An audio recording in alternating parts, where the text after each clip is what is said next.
Hey, everybody. I'm with my friend Nathan Glover, genius, awesome guy who is giving his life for urban ministry. Today, we talk about not only urban ministry, but Divine Hiddenness, his upcoming book. We talk about where is God whenever he seems quiet. And man, great conversation about apologetics and, as always, a litany of things. So you're going to love today.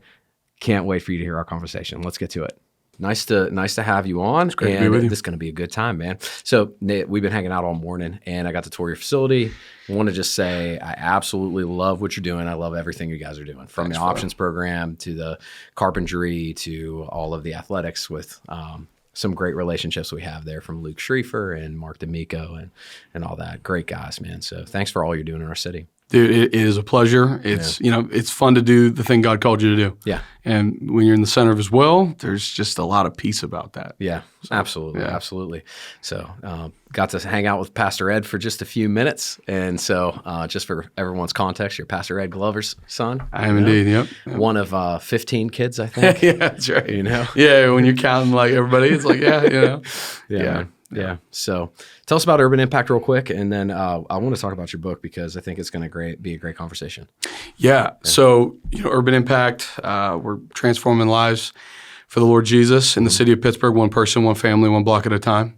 Very grassroots ministry. The goal is to help the church get outside the four walls to build bridges back to it. And so we love getting to do that through athletics, performing arts, education, and so. If you want to build relationships with people you don't know, find something they're interested in, and do it with them. Mm-hmm. And so athletics provides that for us. Education, kids have educational goals, whether they want to admit that or not, or at least their parents do for them. Mm-hmm. And so, can we partner with the family in that way? Performing arts, the same thing. If we can create ensembles around the productions that we're doing, then those kids can become a part of that. They can grow in their skills, but they can also learn about the God that created them, that gave them those abilities.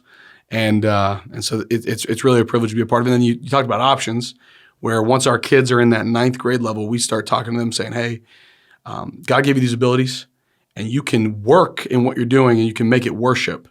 And once your work becomes worship, it becomes a labor of love. Yeah. And so, but God also created you for a purpose. Let's start trying to discern and hear from him. Why did you make me? And then get you on the right bus going the right direction. So we kind of promote, we call them 5 buses, these 5 buses that we want our kids to get on, to get a job, to go in the military, to go into ministry, to go to trade school, or go to college. Yeah. And so if they're going to one of those 5 buses, then we feel like they're launching well. And we want them on the bus that God created them to be on. Yeah. So, how old is Urban Impact? How long have you guys been since doing 1995. 1995? Yeah, 1995, yeah. Okay. We started. Urban Impact was started, and my dad had been working on the north side of Pittsburgh 8 years prior to that. Mm-hmm. So we've been there my whole life. Was he on staff at a church? Yeah, ACAC. Okay, awesome. Church, yeah. So he was one of the more multicultural churches in Pittsburgh. They're setting the precedents. Precedent. What's the word I'm looking for? Yeah, one of those. Yeah, one of those. Words. Yeah. So he was the outreach pastor there, and okay.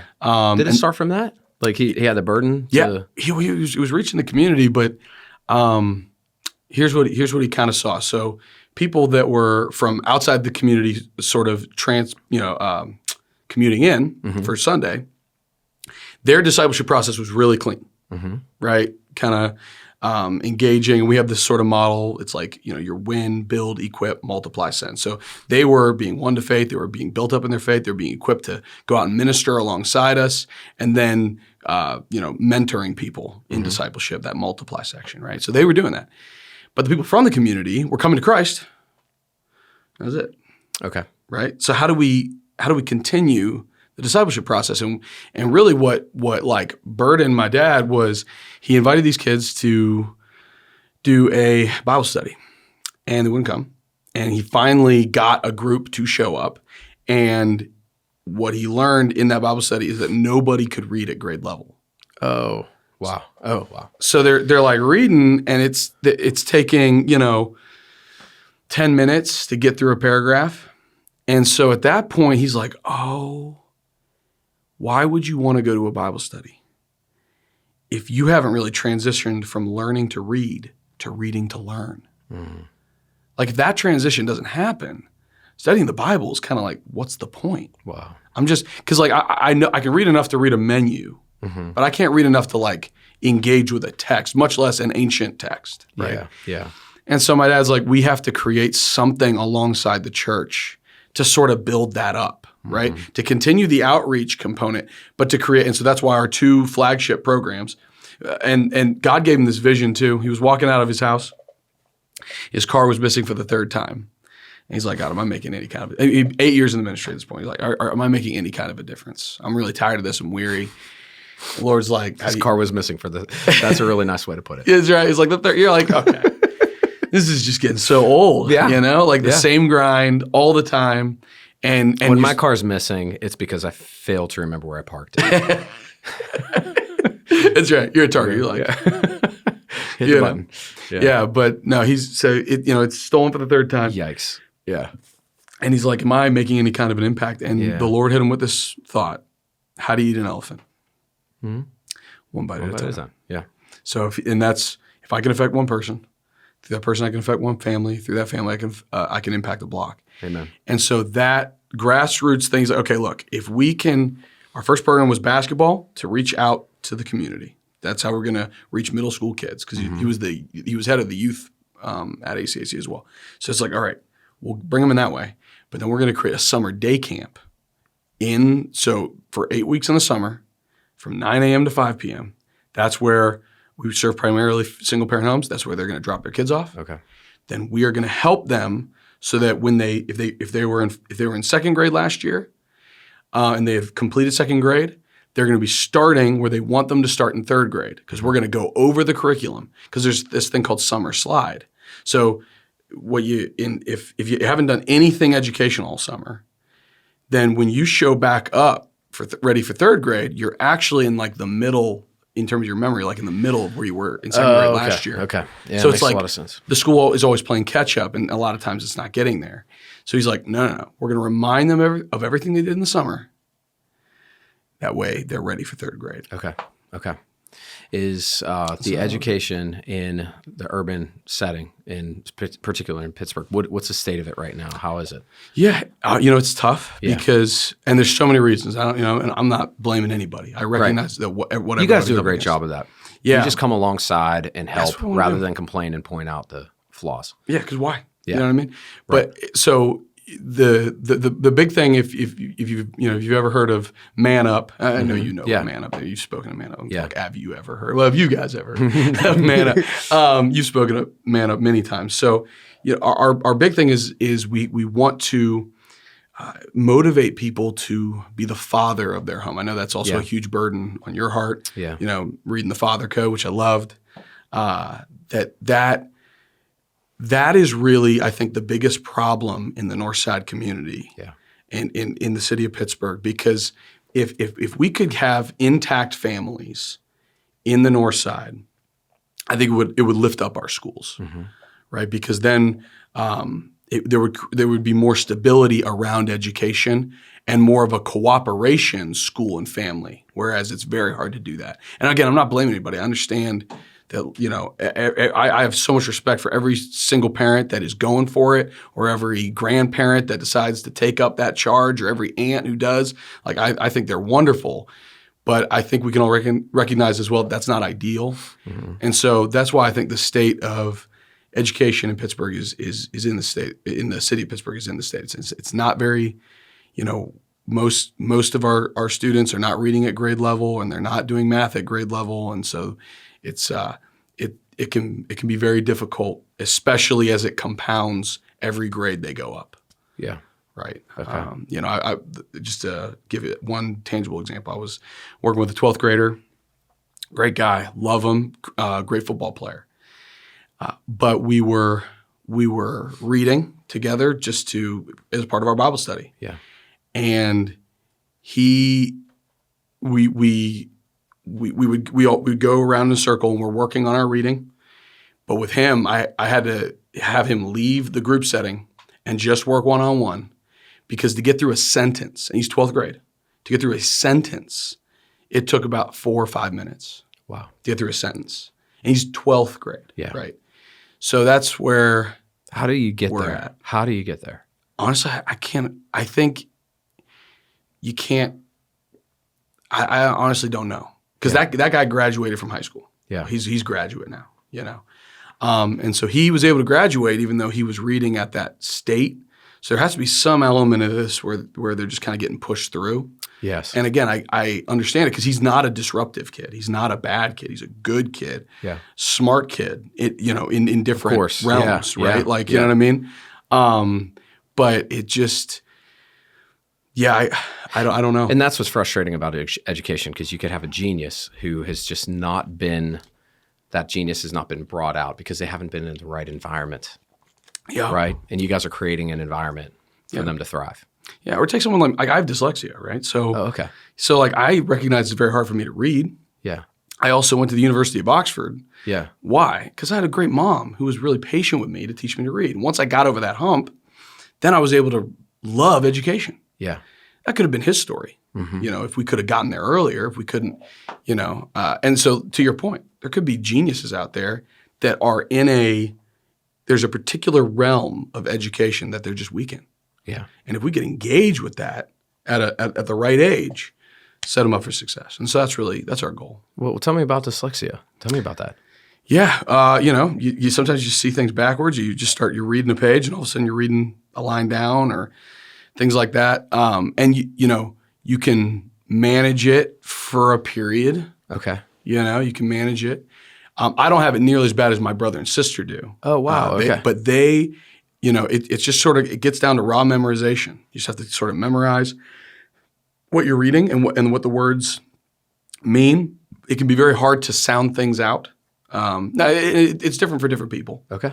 Because depending on how severe your case is, mine being lighter, you can just kind of like, if you just keep a finger, like for me, it's as simple as if I just keep the finger on the page, I'm good. I can just keep doing that. It's just it takes you a little bit more mental attention to focus on what you're doing. Yeah. Because if you don't pay attention to what you're doing, you just start losing track of what you're doing. Or you'll read things that are incorrect, or you'll just start making mistakes, or suddenly the sentence won't make sense because you skipped a word, or like there's just stuff like that. So comprehension could be difficult. Yeah, if you can't follow it. Yeah, especially in the early stages. Yeah, as you go. When was that discovered, and who discovered that for you? Well, for me, it wasn't so bad that like. My mom just kind of worked me through it. So I should say I'm not like diagnosed that way, but my brother and sister were, and I see the same. Like I had the same traits. They just weren't as intense. So like I'm like dealing with that. But my mom sort of right. So like in fifth grade, she's dialed in. I'm like way she sees it below. Yeah. Reading where everybody else is, and I'm also like just making stuff up on tests just to get through it because I hate reading. Yeah. I hate school. Yeah. I hate everything. Yeah. But my mom was just like dialed in. Now my brother and my sister were so severe that like they actually had to get more engaged and get professionals involved and that kind of thing. But I had just kind of the lighter case, if you put it that way. So no one ever diagnosed me. I should probably say that out the gate. But I had those same symptoms, and then of course, through them through the same way. Yeah, yeah. And your mom was just dialed in. She helped you. Man, we were homeschooled. Yeah. Okay. We weren't always homeschooled, but we were homeschooled for certain grades, and then as we got older, we were just homeschooled. Okay. Okay. She that was a huge decision because she stepped out of ministry. You got a great mom. I don't know where I'd be, honestly. Yeah. Because just given kind of my family and where we are academically, where we could have been, had she not stepped in and done all that, like I don't know what would have happened to all of us. So yeah, great mom. Yeah, we're huge on education, and my kids are in classical education. I love the approach to classical education. You're looking for God in everything, and all of the subjects are integrated with one another, right? So I asked this brilliant guy, Dr. Kielwetter, I said, "Hey, can you help me find God in math?" And he says, "Yes, that's easy. Look at pi. It's eternal." Like, oh, so there's the eternal argument. 8.14. He goes, there is eternity, right? You see it right in front of you. But education, my burden, and I just commend you guys because you're doing a great work and extending it to people who could not otherwise afford that type of help and that type of, and they deserve it. Yeah. And you're bringing the gold out of people. Give me the best story, the best win. If you think about like, man, this one guy I think about and just rejoice over. Who is it? Oh man, that's tough. That's tough. The best. Well, I mean, all right. I'm biased in this one. That's fine. And you're going to see that right out the gate. I'm good with that. The best win is my sister, who. So my, her name's Amy, and she gets involved in my dad's ministry, and she has. I'm not going to get into all the details, but just a difficult family life, really, really difficult.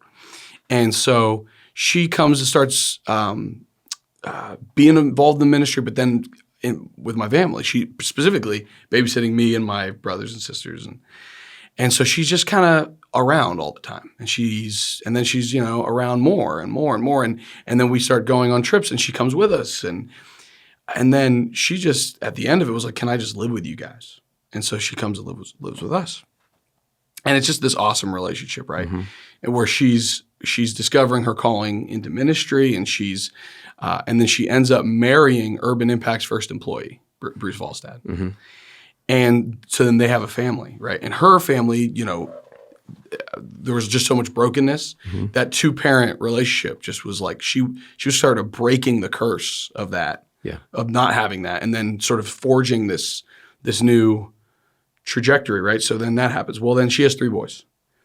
And her oldest boy is Bodie, and he and I form a great relationship. And then through my ministry, Bodie recommits his life to Christ. He kind of comes to Christ as a child, but he goes through my apologetics ministry. And this is where like his questions are answered, and he starts to really take off in his faith. And now he's doing ministry alongside me, and he actually just spoke at my wife's camp, Camp 45 for Christ Church. And so he was doing that ministry there. And so for me, what I love about that story is that it changed the destiny of a family. Yeah. Right? Like if Amy hadn't had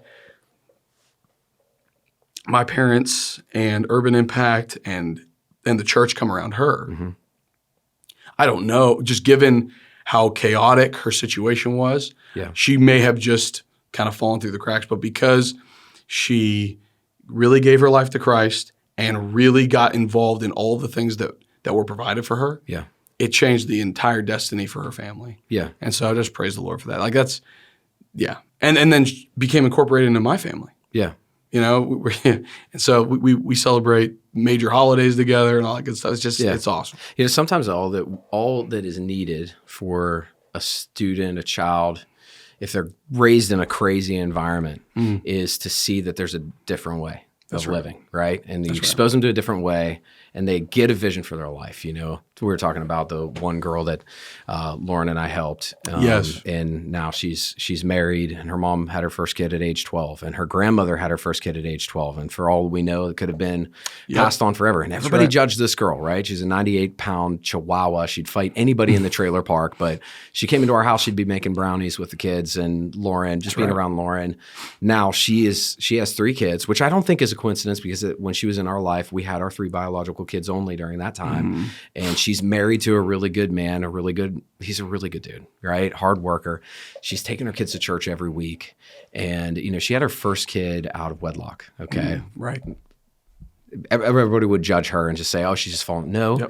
No, because she was 19 and she ended up getting married to that gentleman. They're still together today. Yeah. And that's tough. But dude, I think that we helped her by giving her a vision. I totally agree.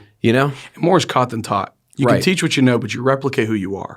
And the only way that's going to happen is if someone gets to live alongside you. That's why, like at Urban Impact, we demand that all of our missionaries live on the north side. I love that. Because if the community doesn't have access to you, like Jesus didn't parachute down one day a week and then was like, hey, the rest of the 6 days, like I'm hanging out in heaven because it's nice there. Yeah. He's like, no, I'm going to live 24 hours a day, 365 with you guys, so you can have access to me. Yeah.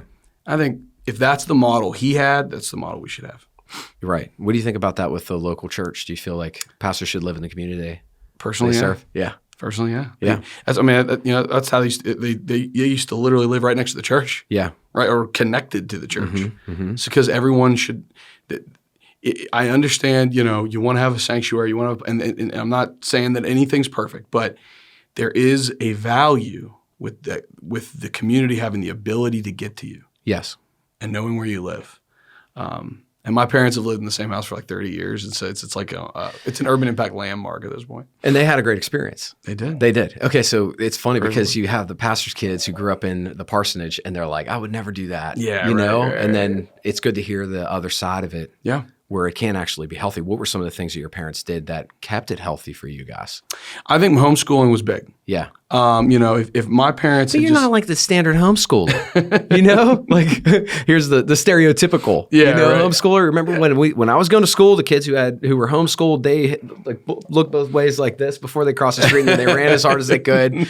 They didn't. I remember getting to Geneva, and the kids who were homeschooled, for the context of the conversation here, I had a friend who was black, and people would come up and they didn't know how to interact with him at all because they weren't cultured. They didn't understand. And somebody actually said something to me that I shouldn't say right now, but I'm going to.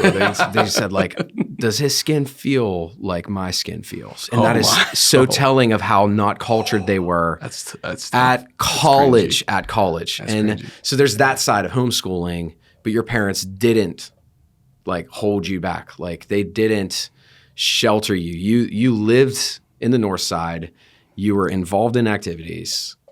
It's unbelievable. Yeah, well, I think the nice thing for us, and it's sort of the advantage that we just naturally have over maybe anybody else's homeschooling, is we had Urban Impact. Yeah. So I did athletics through Urban Impact. I did performing arts through Urban Impact. I did educational. I was involved in that summer day camp. Yeah. You know what I mean? And like it's funny because one of my best pals, his name's Chidozie, and we were in that summer day camp all growing up. And so so we got to also watch it transform and upgrade and all that kind of stuff from like when it was, really janky and like rough to, every day we had like the same ham and cheese sandwiches like for 8 weeks. It was to where, and now it's way better than even when we were kids.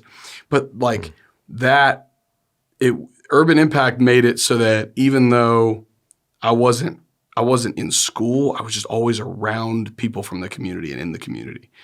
And most homeschoolers just don't have that advantage. Yeah. So yeah. That was big for us. Yeah. And was that one of the best things your parents did for you then? Absolutely. Oh, you got to see the faithfulness of God too growing up. Right? I did a lot. I got to see. I mean, there's just so many stories I could tell. Like in 2000, my dad got sick, and everything collapsed. Like we went from what our ministry was. Yeah. To like down to almost no employees, and my dad was like bedridden for an extended period of time. It was a disaster, and we kind of thought we were going to leave Pittsburgh and all this kind of stuff, and we were actually packed up, ready to go. Wow, like ready to move. Oh man! And my dad goes, "I have no peace about this. We're not doing it. Yeah, we're staying right here." And my mom is like, "You gotta be kidding me!" Like after all, like we're ready to go. He's like, "No, God has not released me from this place." And honestly, I felt like he had not released us as well. Like even at 11 years old. 11 years old, I'm like, no, I don't think we're supposed to leave. Like, this is the wrong move. Yeah. And sure enough, I watched us go from Urban Impact's almost gone to now Urban Impact's up over 70 employees. We have over 600 volunteers. So we have I think it's like right around 60 programs in all of these different areas. And we're able to move the body of Christ to really reach the city of Pittsburgh in a way that we never even dreamed of. Yeah. When my dad is on his back. Yeah. About to move to New York. Mm-hmm.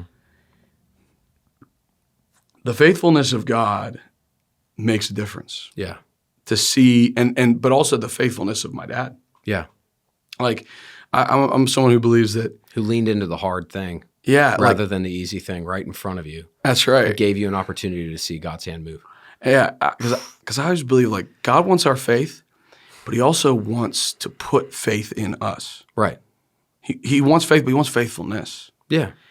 And he wants to be able to say like, I can count on you in the same way that we can say we count on him. Now, we don't do it like he does. Mm-hmm. But that's the privilege to get to say back to God, all right, God, like I'm I'm going to do my best so that you can count on me in this area. And my dad did that, and I got to watch what God did through it. And that was big. Wow. Yeah. That was big. So you got to see God move. I had to see God move. Yeah. Yeah. Yeah. That was How's great. he moving now, man? Like what's going on in your world now? I mean, probably the biggest thing is our training center. Yeah. Yeah. Because for me, Urban Impacts, we talked about win, build, equip, and multiply. Yeah. Right? The United Nations did a study, and their projection by 2050, if current demographic movements are static, right? If things are if people are moving as they are moving today, by 2050, 7 out of 10 people on the planet will live in a city. Whoa. Right. Okay. Or the adjacent suburb, right? Yeah. So like the 7 out of 10 people on the planet. Okay. So we have to, if the gospel What's spiking that population growth in the cities? I don't know. I couldn't tell you. I mean, I'm sure they could. Yeah. I'm sure that. I mean, I could speculate, but Yeah. I don't. I haven't done any research or anything like that. Yeah. But what I can say is, if the gospel is going to win in the future, it's going to have to win in cities. Of course. Yeah. That makes so much sense. And so we need a strategic approach to taking cities. I think, and what Urban Impact has is a strategic approach for the church, big C, to attack cities. Yeah. And I think that's what we have to do, and we have to multiply that into other places. It cannot just be in Pittsburgh; it needs to go other places. And there are other people doing different things. Yeah. But I think the advantage for Urban Impact through things like Man Up, where we're bringing the church together and then we're mobilizing the body to really get after it. Because in truth, if you look at the number of churches in the suburbs around the city, you're going to see a lot. And then you look at the city limits itself, and you're not going to see as many. And if you look at like Orthodox churches in that center, like you're going to see even less.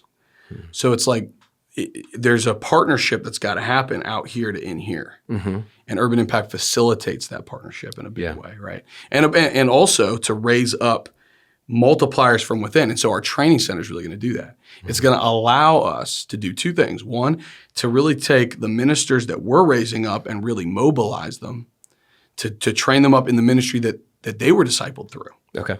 And then go and reach their community, but also to bring other people who have a similar vision to my dad. What I'm aiming for, I'm looking for my dad from 30 years ago as he's getting started. Yeah. And saying, hey, how can we get things around you? Because the other thing that we want to create, that we are creating is we're going to be able to train through this process. But then we're going to create a support center around you so that if you want to go to Philadelphia, if you want to go to Atlanta, if you want to go to Baltimore, if you want to go wherever you want to go, if you want to go to that city and make an impact for Christ, we can put support around you so that you're not alone, you're not burning yourself out. Like what kind of support? So a couple of things that we can do like right now are things like, how do you train and recruit and vet your volunteers? Okay. We could just like email you what we do, right, and you could come and observe it. It's a process, yeah. That's right. Yeah. So what is your volunteer process? Because that's how you're going to expand your ministry, right? But then like we have a partnership with my brother's company called Marketing Support Network. How are you going to reach your community through things like social media and those aspects of things? So it's like, okay, we have a wing of that for you that you can tap into. How are you training your staff so that when so let's say, you bring someone in and he wants to do athletics for you. Like, oh, that's awesome. So now you're multiplying yourself. How does that multiplication of your efforts work in the training of your staff and the mobilizing of that person? Yeah. And then we have dreams, for other things that we want to do. And I won't kind of tease those yet because we're still working on, is it even legal? I know. Can we legally do some of these things? But like my dream, and again, I don't know if it's legal, but is to provide things like legal support, provide things like donor support, provide things like fundraising. What do you call it? Grant writing support. Yeah. Right. Yeah, absolutely. Because if you have a grant, like for us, we have a grant writer who knows what to look for, knows what to write, knows what to do in those areas. If you have someone like that, then they're going to make more money than you're ever going to pay them. Yeah. So if we can provide that for small organizations that are like, hey, we're just trying to get started. Yeah. That could be a huge support as you're getting rolling. Right? Yeah. And as you know what your heart is, and we can figure out who's out there writing grants for that. That could be a huge way to plug some financial support, and if we can create this training process like we're doing, but then have right outside of it like some legal support, some financial support, some marketing support, some IT support. If we can plug those things in, man, we can accelerate Ed Glover's timeline. You know? Yeah. We can maybe get an urban impact running at 15 years and at 15-year ability, but in 5 years. Yeah. And that's really what I want the training center to do, nationally and globally one day. Making disciples. That's who right. make disciples. And multiply. Yeah. Yeah. So the Big C Church can have a strategy to. Would you consider yourself a discipleship-focused leader? I would say that I am. Yeah, I would say. Where'd that burden come from in you? One is the strategy that Urban Impact utilizes. Yeah. That Just seeing it in action. I saw it Yeah. in action and was like, this is the thing. Yeah. Like, this is what I want to do, you know? Yeah. And it was actually a shock to me to see that not everybody had Urban Impact strategy. Because I kind of thought. Oh, that's funny. You were just raised in it. Yeah, I was raised in it. So I thought, it's your context. That's just what ministries do. Yeah. And then I learned that's actually not true. There's lots of different ways that people do ministry. And so I was like, oh, actually, I love what Urban Impact does. I want to keep doing that. But then the second thing was, I wanted to reach the world for Christ. And part of my journey in that was to get into apologetics. Okay.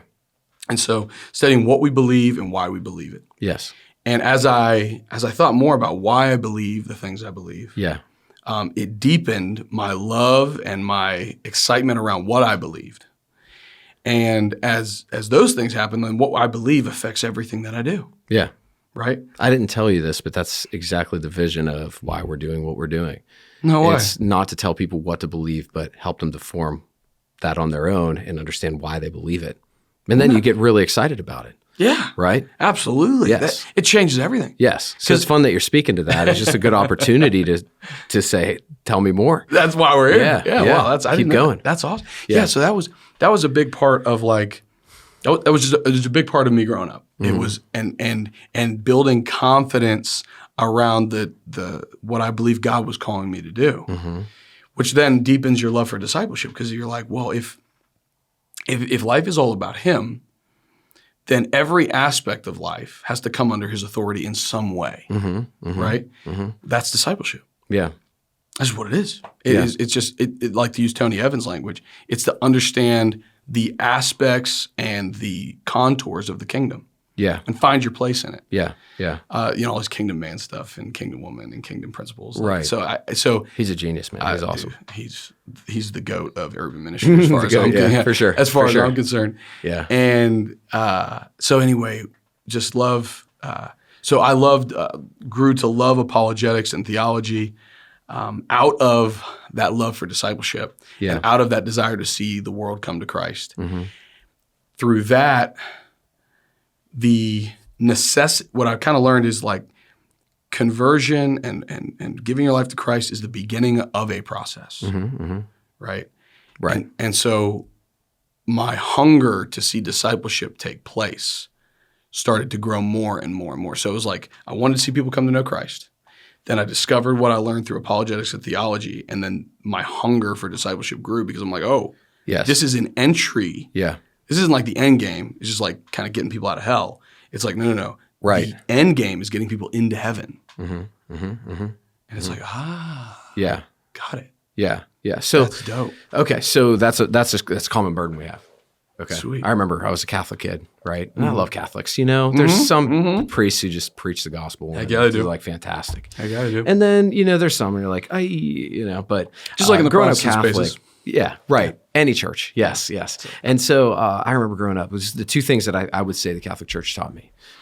to believe God could do anything, right? Like we believed God could do anything, and then to also bring honor to him. Like I think that can be lost in the non-denominational world that I pastor in, where it's just like, yeah, we're going to do this event, and it's like, okay, like, but this is actually a holy time. Yeah, like indeed. this is actually a holy time, a time that's set apart. And Indeed. for centuries we've been celebrating here, but we're just like kind of shifting it, like the young guy taking over an organization we talk about, where it's like, it's like, you can't just change the whole vision. No. It's going to go, and we've done that over the last, I think, 20 years in the church growth movement, hey, for good reason too. We're trying to reach people. You know what I mean? It's not? like, but you look back and hindsight's always 20/20.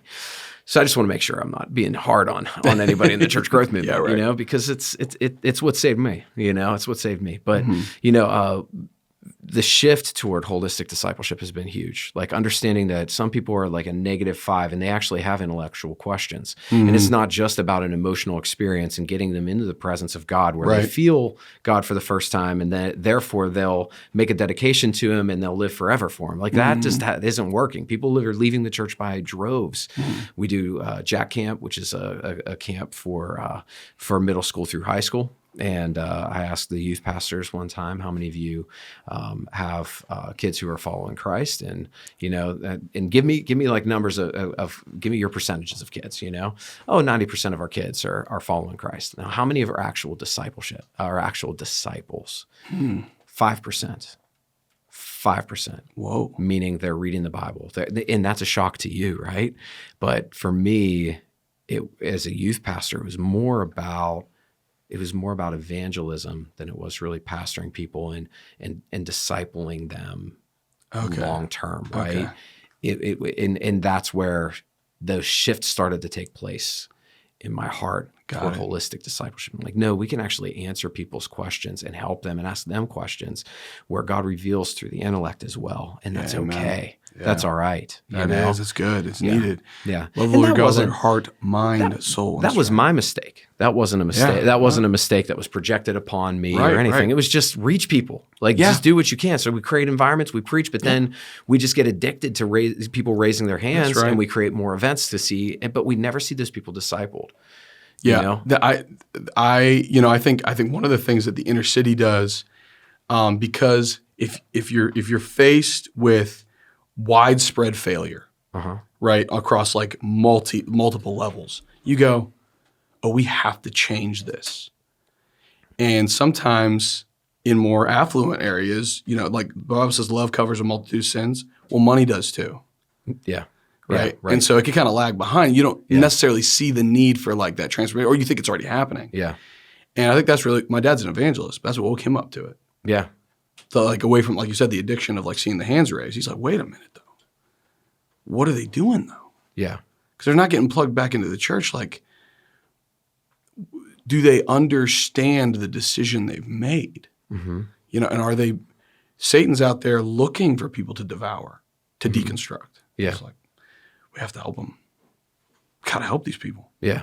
Yeah. Yeah. One of the reasons I have so much respect for your dad too, I mean, there are many reasons, but your dad just doesn't share Christ with the multitudes. He shares it with the one. Yeah, he shares Christ with the one, and that's the true mark of an evangelist. Yeah.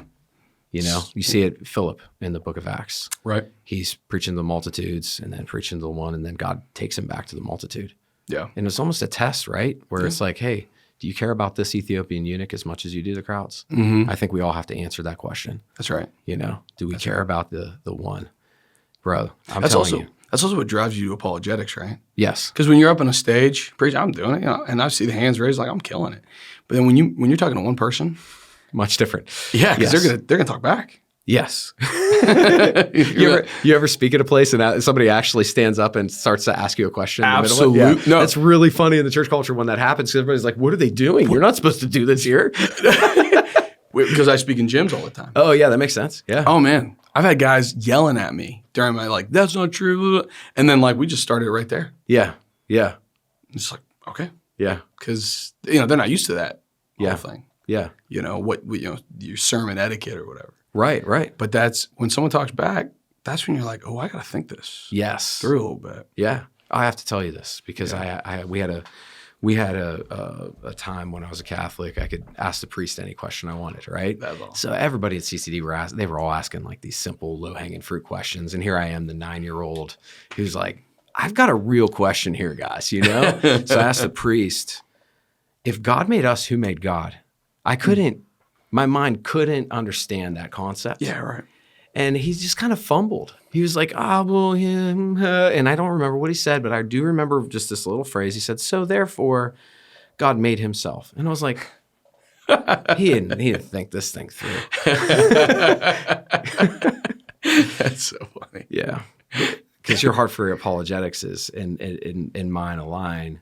I want people to be able to ask questions. Me too. Therefore, here we've developed a discipleship pathway that people can start at like a -5 spiritually. No way. We go through creation, fall, redemption, restoration. We go through pain, different types of things there. Yeah. That they can actually have open dialogue with leaders. It's a simple video, like 20 minutes, and it's discipleship, but it's small group focused. Dude. And people are on tracks 1, 2, 3, and 4. And man, it's been one of the more fruitful things we've ever done because Wow. people can ask questions and be discipled and be around people who've gone through those experiences and bring them along.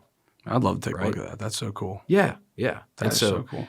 I need to talk about your book. I need to hear more about it because you were talking about, what's it called again? Divine Hiddenness. Divine Hiddenness. And when do you think it's coming out? Just It's going to be next year or so. Yeah, about probably in the next 2 months. Oh, it's sweet. It's going to drop. So it might be out now in the hearers. That's right. Yeah. Okay. When you're seeing this, Divine it Hiddenness. might be out. Okay. On Amazon.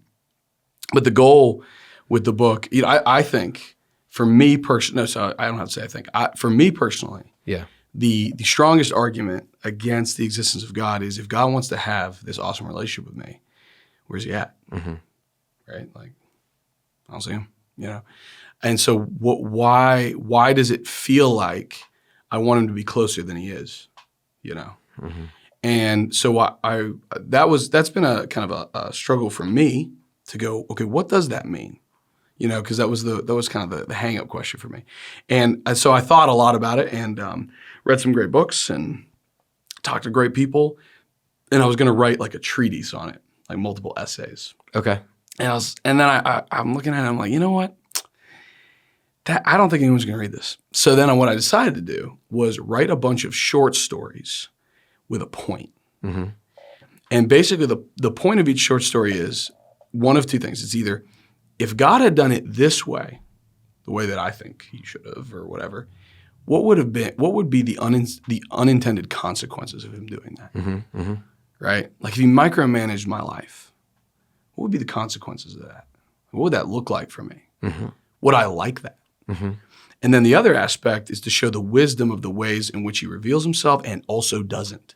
Yeah. So when he's absent, like what is the wisdom of that? Mm-hmm. And so that's really the goal of the book. It's to kind of explain through little stories and vignettes and things like that why he does what he does. So this isn't from a Reformed perspective, right? Because the Reformed perspective is God does micromanage every aspect of my life. I can't say that I'm on that train. No. Even though I'm trained that way, I can't agree with that. No.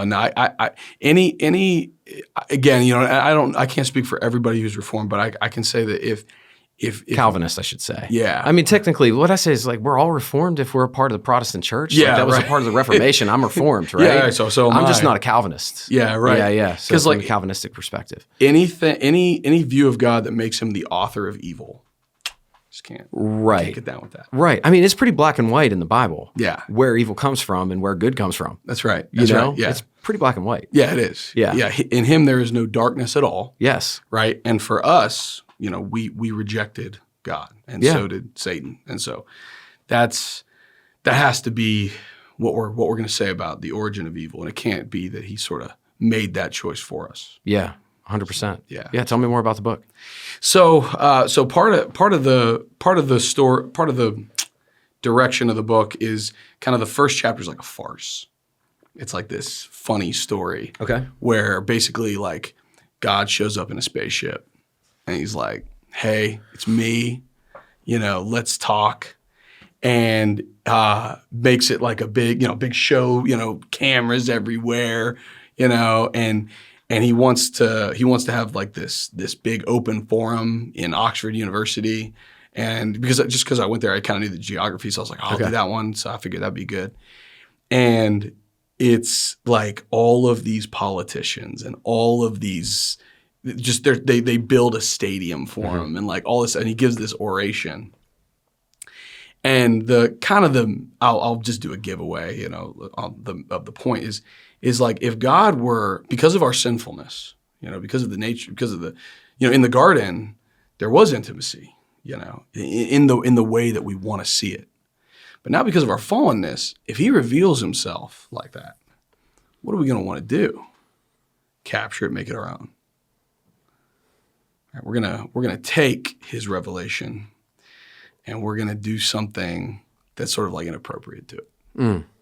Okay. We're going to commercialize it. We're going to consumerize it. We're going to monetize it. Right. And we're going to create structures that look like our power systems. And it's almost like we've done that before. It's almost like we've done that before, right? It's almost like we've done that before. Yeah. And so the contrast I want to show is that Jesus came, and he came as if he was a normal guy. Like if you weren't paying attention, you wouldn't even have noticed he was God. Not to say he didn't do miracles and all that kind of stuff, but he wasn't born in Rome. And he wasn't organizing the political authorities and creating all of this very obvious, like, see, I'm king, I'm God, trust me. Like, and so, because what would we do? We'd start organizing around it and help God save the world. And what he actually did is he came in humility so that those who ask, seek, and knock would find him. Yeah. Right? But so that also, and even still, we've tried to create all of these top-down, very pyramid-looking things around Christianity, and that's where we've made mistakes. That's where the church gets like, I love the church. I'm a huge advocate for the church. I believe in the church. But when we get when the bad parts of our reputation come up, it's usually when we make the pyramid thing. Yes. That Jesus came to avoid because of his humility. Right. Would you say it's an inverted pyramid? I would say it looks something like an inverted pyramid for sure. I think there's, it's like a marriage of like, there is a hierarchical thing here, but there's also a love, like, I did not come to serve, be served, but to serve. Yeah. And to give my life as a ransom for many, and he's the king. Yes. So there is that aspect of this, but there's also the aspect of like, I worship him, not the other way around. You know what I mean? So it's so it's a strange tension, but the inverted pyramid, I like that language. You know what I mean? Yes.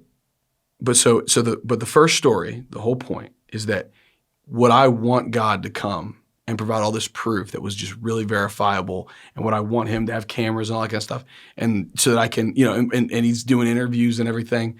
Sure, yeah, that would provide evidence that would help me. But would that help him save me? I don't know. Maybe it wouldn't. Because maybe he would just be feeding into the power structures that we've already created. Yeah. Maybe he would actually just be arming the types of people that persecute the least, the last, and the lost with the ultimate weapon to do so. Like, maybe the best way to come is the way he did come.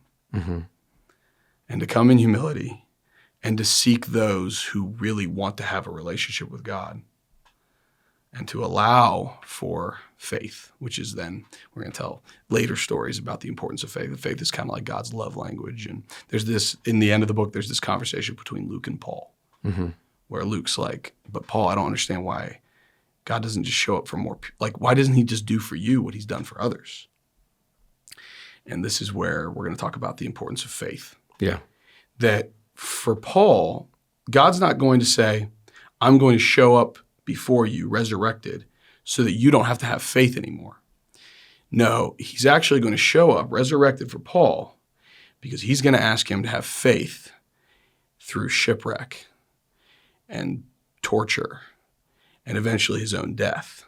And he's going to travel across the world and suffer for his name.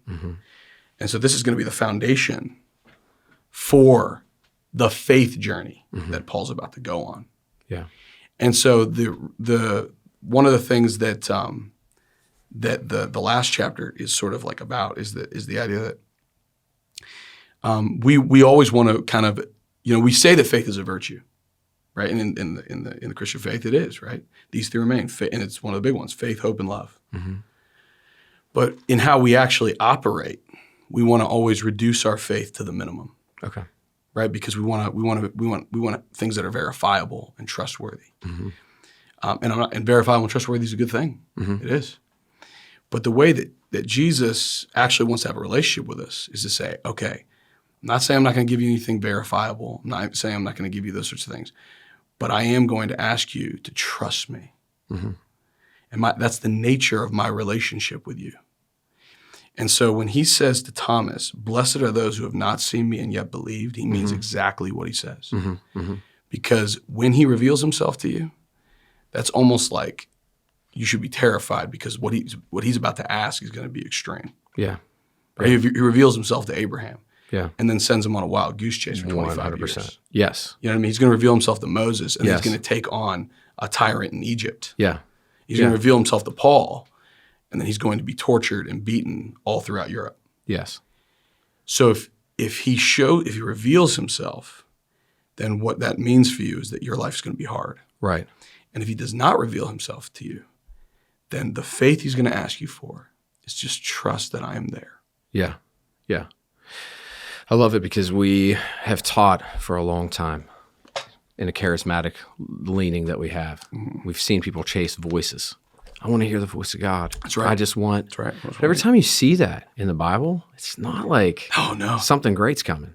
Usually when God has spoken to us, given us big dreams, it's because there's a hard road right in front of us. As you said that, I even thought about the voice of God saying, "This is my beloved son in whom I'm well pleased." And then God leads him to be in the wilderness right? Immediately after. Yeah, and then the transfiguration before the cross.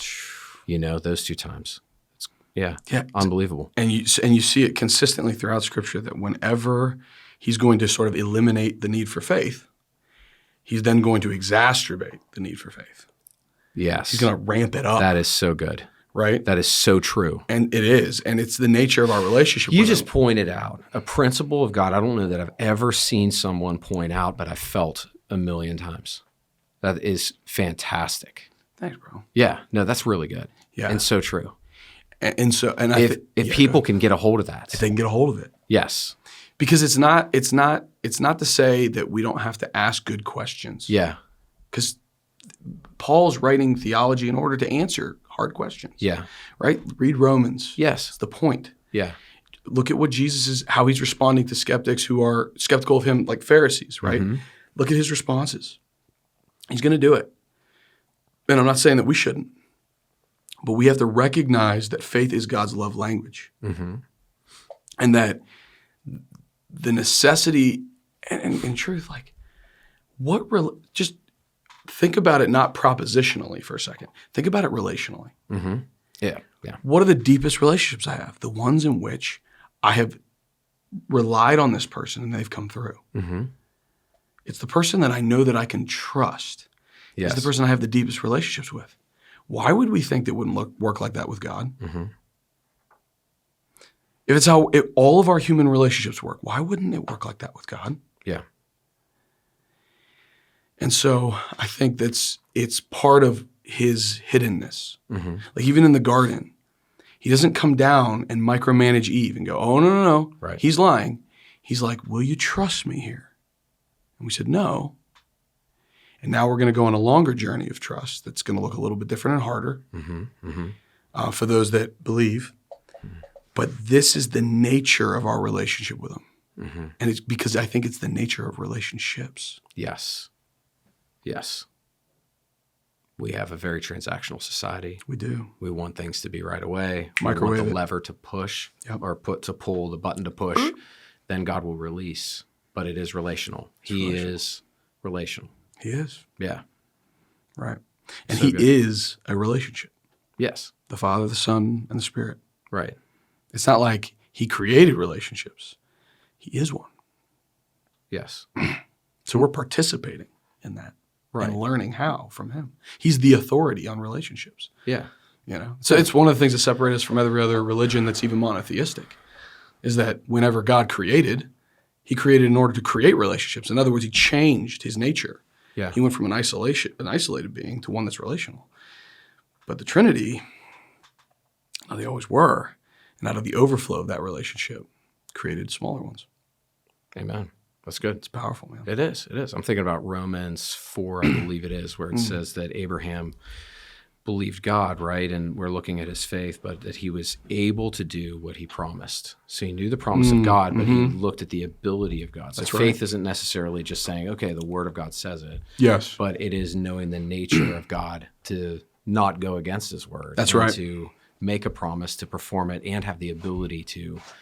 There's an aspect of knowing God. Even I think it was Paul who wrote, I know in whom I have believed. Yes. Is that did he write that in 1st or 2nd Timothy? Yeah. Maybe. I know whom I have believed in and am Yeah. persuaded that he is able to Yeah. keep that which I have committed unto See? him against that day. That is so good. Yeah. Yeah, that is so good. That he could keep that which I have committed to him. Yeah. Yeah. And that is the nature of the relationship. Like, I can trust you. Yeah. So when God becomes quiet, how do you stand in faith? It's time to learn to trust. Yeah. Right? And that's exciting because it means you're growing.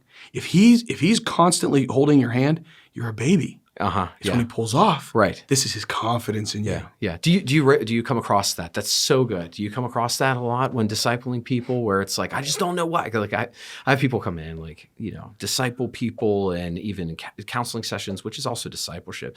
It's I used to feel God. Yeah. In the early days I felt God. Now I don't feel God anymore. Yeah. Like that's because he wants you to grow. This is exciting. Yeah. Like that, consider it pure joy, my brothers, whenever you face trials of many kinds, because the testing of your faith produces perseverance. Trials of many kinds. It's like every single trial that you're facing is fashioning something about you. Mm-hmm. And honestly, I come across it all the time, but it's what I tell myself. Yeah. Because the thing about weakness, and just whenever humans see it in people, they doubt them. Yeah. Oh, you're not able to do X, and it's why we hide our weaknesses. Yes. So that we can always project strength so that people will continue to believe in us. Yes. Right? But when I can't project that strength to myself, because I'm like, God, I'm just not, why are you doing it? Why are you letting this happen? Why can't you make a way in this moment? Or why can't I feel you? Where's going on? That's when I say to myself, he is growing me. Yes. I'm growing. This is exciting. Right. This is an opportunity. Yes. And so it changes my perspective on my hard times. Yeah. I hope that help other people do that. Oh man, that's so good. Thinking about the parable of the 4 soils, and because of the troubles of life, that's the right. things that the word, is that incorporated in the book at all? No. There's a story about a girl whose dad is sort of like her dad and mom are like these omnicompetent beings who just micromanage her life. Yeah. And you get to see true micromanagement in terms of one of the things that people ask is why did God let us sin? Or why would God let us why would he let evil come into the world? Or, why couldn't he give us free will and still, make it so that we could make some decisions, but not really, really bad ones. And what it kind of shows is that's not possible. If you're saying that God needs to optimize what we do, then that's what he'll do. In fact, that's the only way this can work. And if you did that, you would hate it. You would feel like you're a visitor in your own body. Right. You're an observer. Yeah. Right. And then the next story is also about that. It's about this guy who lives in this crazy 3-dimensional movie theater situation. And he gets to observe God do all these amazing things, but he doesn't participate. Right. And so you have to live that life. And that life is awful. Yes. To be an observer in your own life is hell. Yeah. And then there's another story about a grandfather who gets to experience his children not making the choices he made. Yeah. And he made good ones and they're making bad ones. And he's experiencing the compacting role of sin over time. Yeah. That And that whenever God gives some level of authority to his creatures, he doesn't just demand it back when they fail. He allows us to actually have ownership or dominion, which is what he gave us. And when that dominion goes wrong, we get to experience the consequences of it. But then it also means that he told the truth. Yeah. He did not deny himself. But that also means that there's going to be a certain amount of distance that we're going to experience from him. Right. Because his goodness is tied to the virtues, is tied to the fruits of the Spirit. And as those depart, the distance will increase. Because we're not in his nature. We're not participating with him. Yeah. So it's just, and like, for instance, if you tell me, hey, Nate, I don't trust you, what can I tell you to change your mind? Because everything I say now, you don't trust. Yeah. I can't defend myself anymore. Right. So how does that kind of jive with the unconditional love of God? Like, is God then distancing himself based off of our behaviors? Or are we distancing ourselves by saying, God, we have no need of you? Well, so it's a both and, right? So because you could just jump in and be like really authoritative, like, no, you're going to do my way or the highway. We're going to do that like this, and start micromanaging. You know what I mean? Like, you're making a bad choice.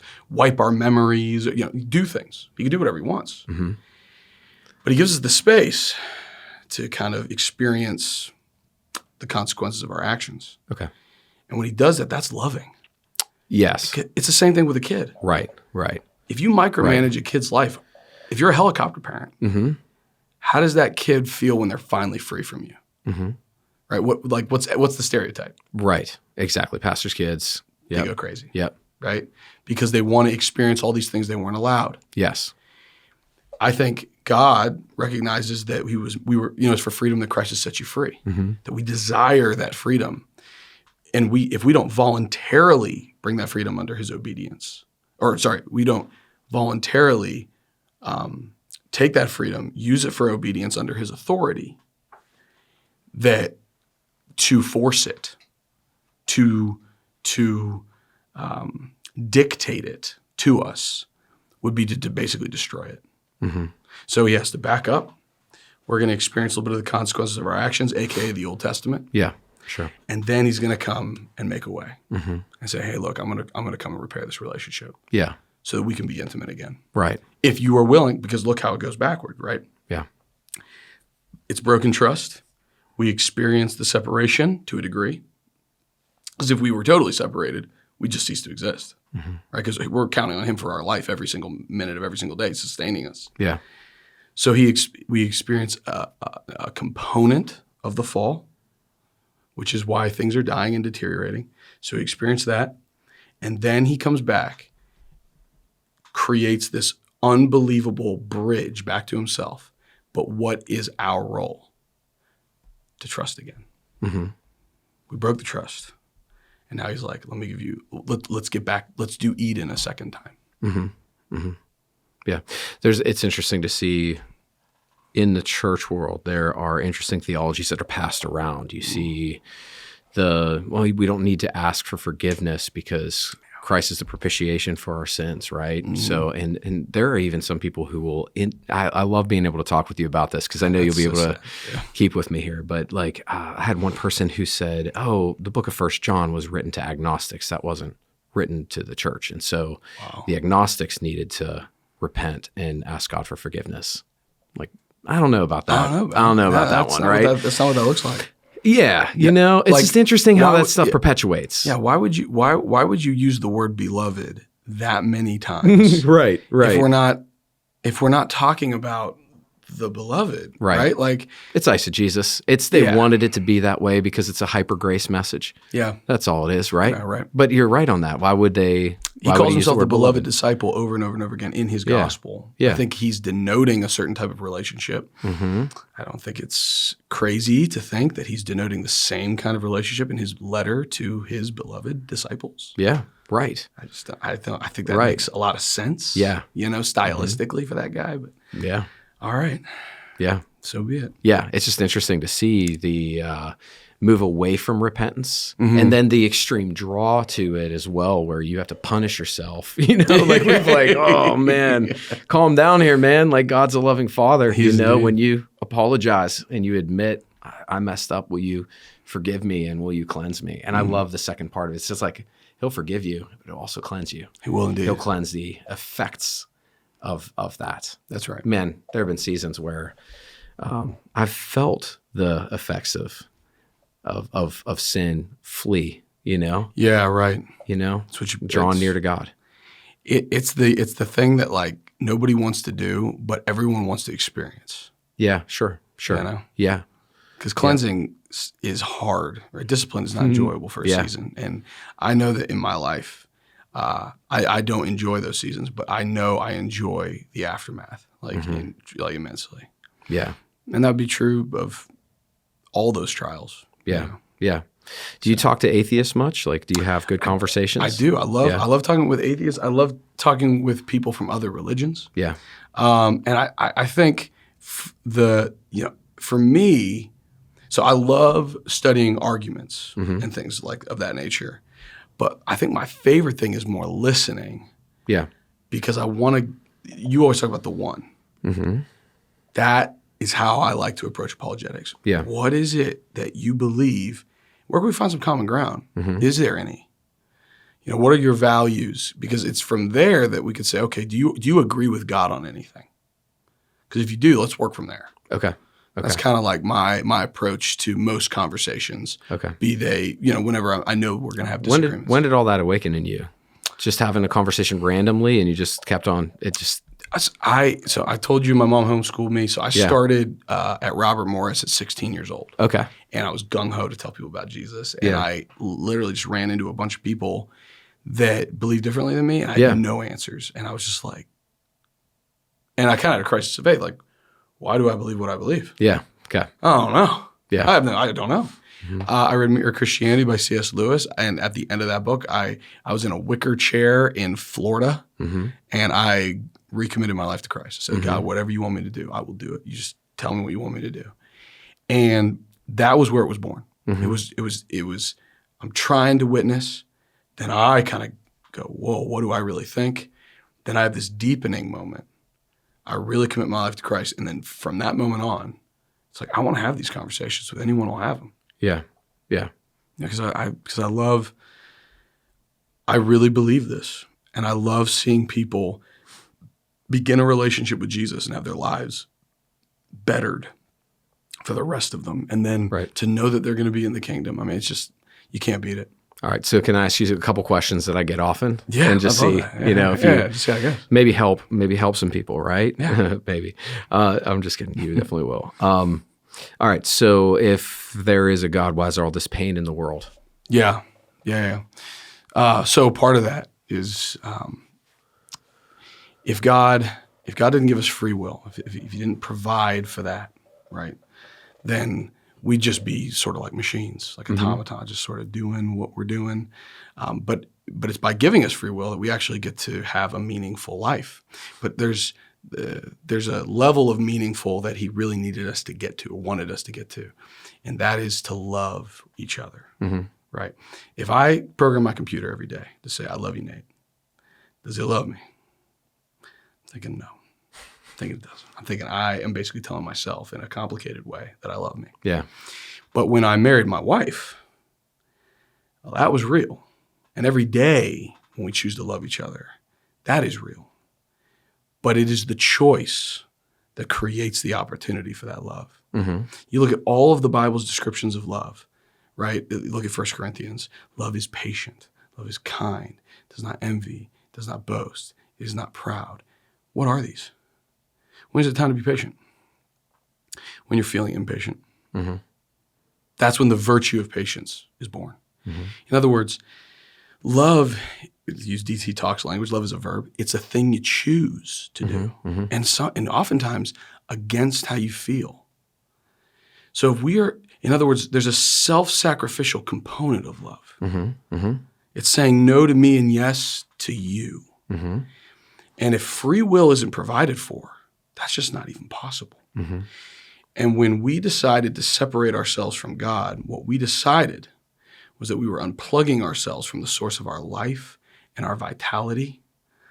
And we were trying to become, as Satan said, you'll be like God. We're trying to become live on our own resources. Mm-hmm. But if I live on my own resources, what happens? I die. Mm-hmm. Because I didn't create myself. Right. I don't sustain my own existence. Mm-hmm. So what did God do? He said, I'm going to let you get a taste of what living on your own resources is like. Mm-hmm. It's like if I take my laptop and I plug it, Yeah. it's going to run down. Yeah. That's how we're living. Mm-hmm. We're getting a taste. So, and we feel the pain of it. Mm-hmm. And the goal is to help us see that this is not how things were supposed to be. And it is not how things will always be if we will plug ourselves back into the source. Mm-hmm. Right. And so that's kind of like, I think that's where evil and suffering and all those things come from. Yeah. It's once we separate ourselves from God, God gives us a taste of this so that we can reject it. Mm-hmm. Say, no, I don't want that. Yeah. Yeah. The Passover, I love in Exodus, God heard the cries of the Egyptians and he felt their pain. That's big. I love how Timothy Keller says in The Reason for God, that God took our pain so seriously, he associated with himself with it on the cross. Right. Yeah, I mean, and that's a beautiful thing that God does. Like he doesn't just say, hey, this is the discipline that's going to help you understand what you've done. Yeah. I'm going to come live it with you. Yeah.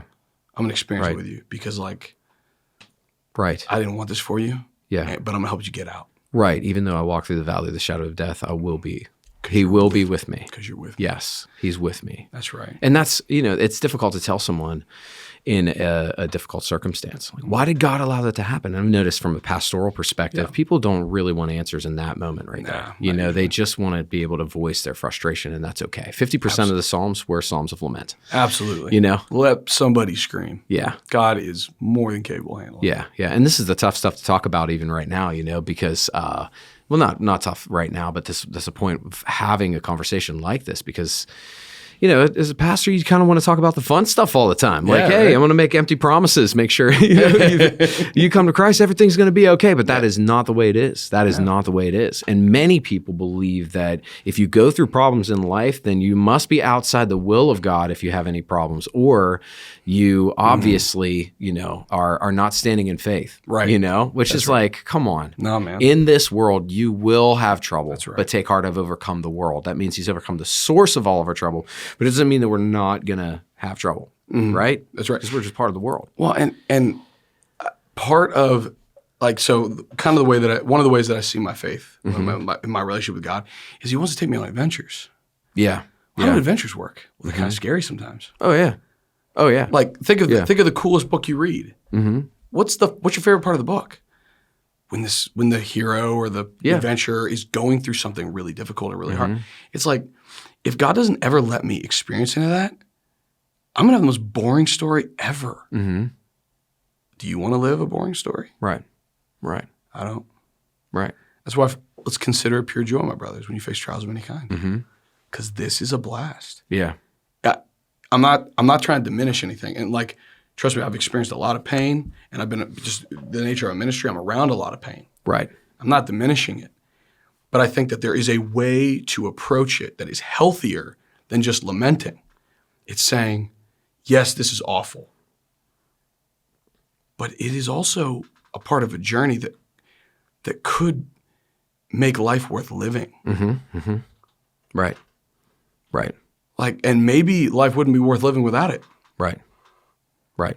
Maybe life would be really boring. It's fascinating in the Western world, our view of pain, compared to in the Eastern world, where I have some friends who have really shaped my belief and my understanding along these lines, where they're purposefully choosing the painful path, and they look at we Westerners and think, yeah, you're not really serious about your faith if you're not choosing the painful path, if that makes sense. You know what I mean? Because it's like, you could share Christ from the pulpit as a pastor in the West and never share Christ with somebody individually. Right. And there's... Yeah. Every it's like, if you take anything that somebody says and you just push it to the nth degree it'll say something weird. Mm-hmm. But there's a truth to that. There's a truth to like Christ choosing our suffering when he could have avoided it. Right. And every apostle chose to suffer. Exactly. It's like, how do we have a theology that will never suffer, yet every apostle of Jesus suffered? That's right. Right? John was the only one historically who wasn't martyred. But, I mean, if you read Fox's Book of Martyrs, what do you think about that work? Do you think it's accurate? You know, I mean, when it comes to church history, it's hard to. That one's hard, yeah. I think. Well, one of the things that makes it really hard for me to say yay or nay on anything is that in the 19th century, the wave of skepticism that kind of came through Germany into the rest of the world, just sort of the default position on all Christian things is untrustworthy.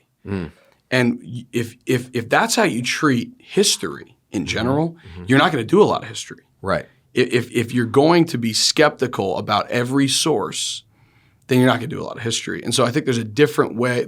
So it's hard to know because then I find that there's a lot of scholars that are selective about their skepticism, that like it seems to apply for religious things, but non-religious things it doesn't apply as much. And so I think for me, it's really hard to assess any source without really looking into it myself because I'm like, am I just getting the perspective of a hyper-skeptical person or a person who isn't trained in the historical method at all? Right, yeah. You know, because I think the historical method is helpful. And so for me, that makes it really – so like Fox's Book of Martyrs is something I haven't looked into very much. So it's really hard for me to know, like, should I – how it – you know, but even if scholars were to say – you know, if someone quoted me, a scholar said this book is trash, it's completely inaccurate and all that kind of stuff, I wouldn't necessarily take that at face value. Of course, yeah. Because if he's applying that hyper skepticism that has been applied pretty heavily over the last 200 years to Christian things, it's like I'm not interested in that perspective. Yeah. So I would be. More than likely, a lot of that is accurate, but I don't know. Yeah. I mean, I think they said John was thrown into a vat of boiling oil before he was taken to the Isle of Patmos, but he lived. God spared him, like Daniel in the lion's den. You know, Peter crucified upside down. You know, that's right. James was thrown off a building and his head crushed with a boulder. You know, like that's these guys chose that. I remember even you just think about the Book of Acts, right, where Paul is there's a prophecy that says chains await you. You know? That's right. I mean, even I He's remember gonna choose it. What was it? It was like maybe Clement of Alexandria. One of the early works of the second wave of the church leaders mentioned how Peter chose to go back to Rome to be crucified. He knew it was coming, and he willingly chose it. But you see all throughout church history this mass persecution of Christians and the pain that they endured, but willingly endured, and they did not turn their back on Christ. And I see that even today in the persecuted church, right, where they will not turn their back on Christ. Tortured for Christ by Richard Wurmbrand is a Did you read that? My parents keep trying to get me to read it. So it's a quick read, but it's one of those. It's a little bit like, man, it's a tough read. You know, it's a tough read. Not many people have read it that I've talked with, honestly, because. But he was Voice of the Martyrs. You know, he did the magazine for a while, and they threw him into a fridge until he died, basically, right to the point of death, and then they would bring him back to life, medically treat him, and then they would throw him back in. So to the point where he had PTSD so bad he couldn't look at a fridge, but he would not renounce Christ. Right? Wow. Yeah. I mean, we in the kingdom, I cannot wait to see what awaits them. Right. Like we're going to be standing, you know, watching them honored by the Lord. Right. I'm really excited to get to do that. The mark of the hand of the Lord on our lives isn't necessarily by the pain we don't endure, but maybe by the pain we do endure. You know? Well, I think certainly if faith is God's love language, that's certainly going. I love that. That's certainly true. Yeah. Well, what about Jesus never existing? Did anybody ever hit you with that one? Yeah. There's no record Jesus ever existed. That was actually because like I was in school right when the God Delusion was coming out. God is Not Great was coming out. Was that who wrote that? Richard Dawkins. Richard was the God Delusion. God is Not Great was Hitchens, and what the Atheist Manifesto came out like sort of like right around that time too. So those books were coming out, and like Dawkins like mentions at one point in the book like the case has been made that Jesus never existed by this like scholar, and he mentioned the school that the scholar was at, but not what that scholar's PhD was in, which was Germanic languages. That's the way it goes. You're like, I don't know about that. He's like, I'm not saying that there's Jesus mythicists guys out there and they're doing their thing, but you're gonna really, I think if you were to apply that kind of historical method to other historical figures and other historical events, you're going to get to a point where the things we can verify using the historical method is 100%. Is so small that and I actually think that this perspective has plagued our society, because if you ask the average person, like, what do you think about history? Like, there's people who are going to be like, it's all bunk. Like, it's all, it's written by the victors, or it's what, because they're saying like, look, these biases and you can't really do history, and it's all, relative to whoever, whatever power complex you want to do. So it's almost like, we've some of this historical jargon of the mythicist people has sort of like entered the wider culture, and now history as a discipline is under attack. And so I think that's like honestly the end result of using that kind of skepticism that I was mentioning that came out of Germany in the 19th century and sort of swept, had inklings in the 18th, but really in the 19th, that swept through Europe and into the United States, has created a situation where we doubt disciplines. Yeah. Disciplines that actually do have great credentials and can produce great results if we could put our trust in the methods, and also discipline ourselves to tell the truth. Yeah. And so, I think the Jesus mythicists are like a danger to not just to our faith, but good history in general. Right. Like they and historically ask this question, right? Yeah. Who are those who destroy history? It's typically communists and dictators. Right. You have Pol Pot, who burned all the history books in Cambodia. Right. And he thought everyone who had glasses was intelligent, so he murdered them, and he spread families all over the country. I did not know that. Yeah. And so he wanted to eliminate history in order to start over, control history. Then we have Frankfurt School in Germany. When you talk about those who wanted to eliminate history, right? Hitler comes to power, and he eliminates the communists from Frankfurt School of Germany. Well, where do they come? Columbia Teachers College at the time. Oh, wow. Okay. No way. Yeah, dude. Columbia Teachers College. And it's on their website. Like, they talk about this. They welcomed communists with open arms in the early 30s, like in the late 30s. No so way. I think Hitler might have come to power in 36. I don't know why that number's popping up. But that was the time frame that the way the modern education system is now framed, it began to shift dramatically whenever they came in to train the teachers. Wow. Right? So then Holy this cow. pull away from history has taken place, since that time. When I was at school, so we had different school backgrounds. I was the bottom half of the class, made the top half, but I remember enough that we only went over the basics of history. Right. We didn't go all the way back. And the reason was because history repeats itself. And if we see these lines of decisions that begin to be made, well, then we're going to be able to see the end result if we actually study history and we know it, right? Mm-hmm. So let's eliminate history so we can't predict what's going to come by these decisions. Mm-hmm. That's my mindset. Mm-hmm. I do think it's more of an attack on and more of a push for control of the individual to remove history. I really do. I think certainly. I see it tied to communism. If you can't identify where you are historically, right? You have no idea what sort of ideas are new and what sort of ideas have been beaten to death because they're so wrong. Right. Yeah. Right? You have everything is a possibility to you. Everything could work. Everything. Why? Because you have no context for anything that anyone's telling you historically, right? I mean, think about your own life. How do you get context for decisions that you made in the past, the decisions that you want to make in the future, and the decisions that you're making right now? It's going to be the context from your history. Yes. So, and the more you eliminate that from people, Yes. the less able they're going to be to make big decisions for themselves, and certainly big decisions for communities. Yes.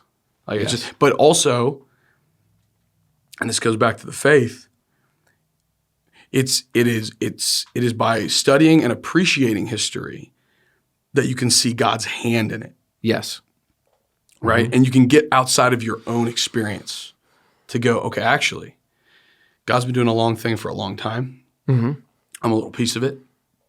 And I need to understand my weave of the story inside the grander narrative. Yes.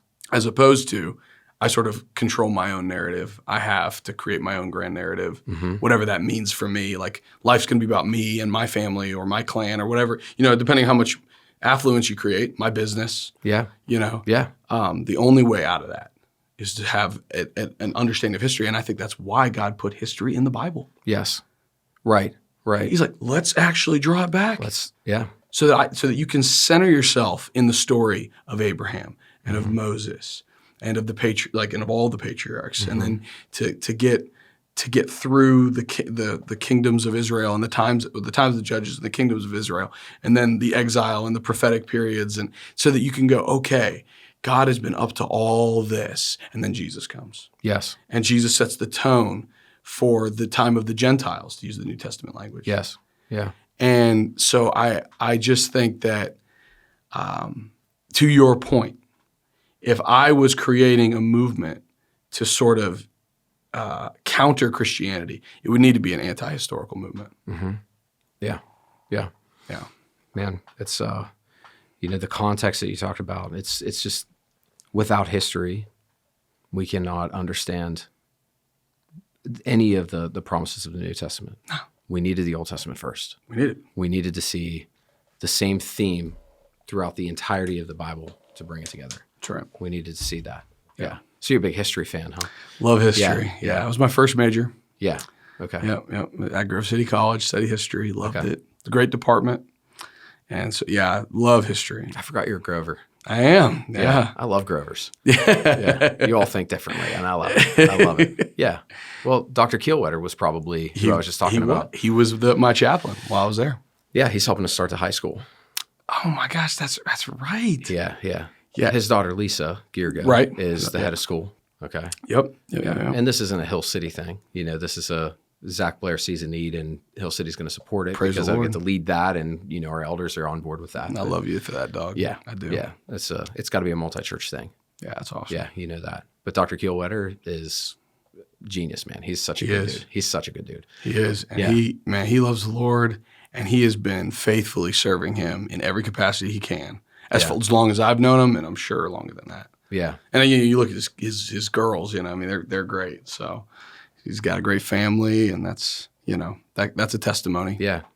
Both of his girls are teaching for us, which is, they're just great to talk to. They're great thinkers, and they get stuff done. Yeah, they're smart. They're two smart ladies, I'll tell you that. Yeah, definitely. So we talked about the problem of pain. We talked about the existence of Jesus. I was thinking about this too, by the way. We were talking about the existence of Jesus. The same historian, I don't know if you've come across the same information, but the same historian who wrote about Nero also wrote about Jesus. Tacitus. Yeah. Yes. Tacitus, that's the same. Yeah, that's right. Yeah. So in the same section. In the same section. Yeah, absolutely. Because Tacitus actually brings up Jesus' name in connection with his movement. Josephus is going to mention, of course, there's questions about that, but actually, James' death, Jesus' brother, Josephus records that for us. That's where we're getting at. Okay. And so that's exciting in and of itself. Yeah. It's James, the brother of Christus. I believe that's what it says, or Jesus, who's called Christ. Yeah, he would always say, "Who's called Christus?" Right? Yeah, he's called. So to have that, and like he also is going to confirm John the Baptist and his movement, and and then like the mythicists will say, well, they were just hearing reports of it, and you're like, well, yeah, because that's just like how all information kind of works. But to say that like that Luke is not actually talking to any eyewitnesses, and Mark isn't talking to any eyewitnesses, and John isn't an eyewitness, and Matthew is not working with anything real. It's like this is insane, and that Paul is also not working with anything real. Mm-hmm. I mean, this is the greatest cell in the history of the planet. Yeah. Right. Right. That I asked this question to an atheist one time, a good dude, like seriously, just love him and really appreciate his perspective. He challenges me in a great way. Yeah. But you go back to the persecution of the church. Right. Why did they willingly give their lives for this? They had to have actually believed it. That's right. Every single one of them. There's no gain in this.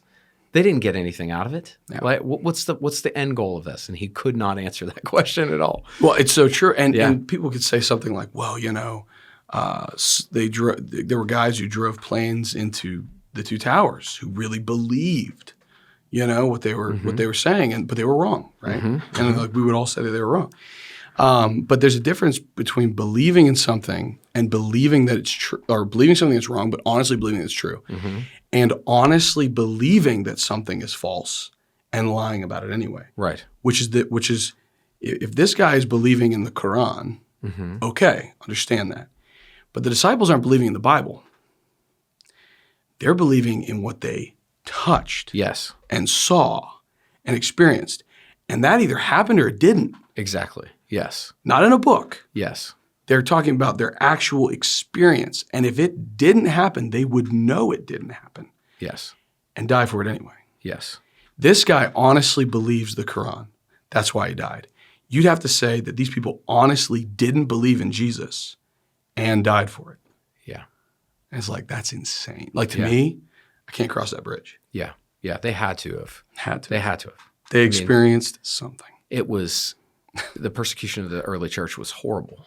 Yeah, Nero's like putting people on poles or crucifixes and burning them. He was such a mama's boy. You know what I mean? He's such a narcissistic mama's boy. That's what happens when you baby your son and coddle him till he's 30. He wasn't that old, but jeez. Like I'm just going to burn down this city and blame it on the Christians and then murder them. Yeah, and then turn them into candles by impaling them on the side of the street. That's the game plan. Yeah. Yeah. It's wicked. Vespasian was said to have persecuted Christians. I mean, I look at Vespasian and like, as I've read about his life a little bit, he seems a little bit passive though. I don't know. Like it was said of him that he was pretty passive from what I read. Diocletian's going to get a systematic persecution. Nero, at least, is going to have kind of a systematic persecution. And there's some scholars that debate that, but I don't see good evidence that Nero wasn't, at least in some sense, systematic, especially because of the way Revelation looks, the book of Revelation pinpoints Nero as sort of the source of everything demonic, right? Okay. So at least the early church saw him as like... Are you a partial preterist or something? Are you? early book of Revelation, like 70 AD. Go ahead, keep talking about that. I love it. Well, but at the very least, he's looking at Nero as like the picture of what Antichrist is, or at least what the enemy's movement is, right? Right. Are you getting that through the Hebrew numerology of 666? Absolutely. Yeah. Okay. Absolutely. Tell me more about that. I love talking about this. I don't know that much about it. Like in terms of, it's very well accepted though by a lot of people and throughout church history too. This is not like a new belief. No, right. Absolutely not. And Nero, I think, is in the same way that all throughout the Old Testament we have these typologies of who Jesus is going to be. Yeah. That's kind of what I think about Nero. He's a typology of what the anti-Christian movement is and what the apex of that is. Yeah. In sort of the beast motif and that kind of stuff. So I think that's, for me, I think that's what Nero represents. And you can kind of see that in how John describes his revelation, right? Mm-hmm. And so at least the early church certainly saw Nero as a systematic persecutor. Vespasian, I don't know. I think, passive could be the right answer, the way to look at it. Mm-hmm. I don't know. It was recorded though that Nero sacked Rome in 72 AD. Was it 72? Or burned it. Yeah. Or no, I'm sorry, Nero sacked Jerusalem, the temple. Oh yeah, so that would be Trajan, I think. Is that one of his commanders though? Yeah. So actually, I'm not entirely sure. So because Trajan's gonna. Oh man, I should go back and look. But anyway, they're gonna sack Jerusalem in 70 A.D. And it was 70. Okay. And essentially end the Second Temple era.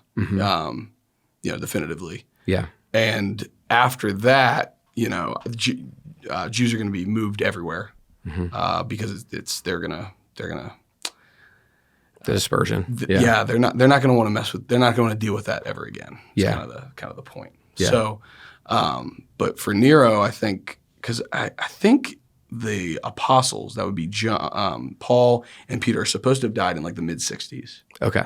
So I don't know.